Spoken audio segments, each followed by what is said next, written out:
Sai Ram, Anjaneya's command. This divine message was given by Sri Anjaneya Swamy on August 28, 2015, 9:50 a.m. Question.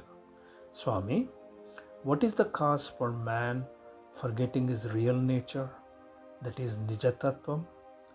Answer. Man is directing his intellect into worldly affairs. He is deploying his senses without considering the real, unreal nature of things.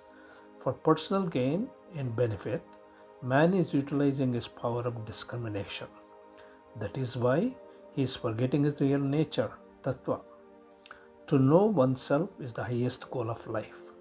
To attain direct experience of Atma, that is Atma sakshatkar, is the ultimate goal of life. Sai Ram.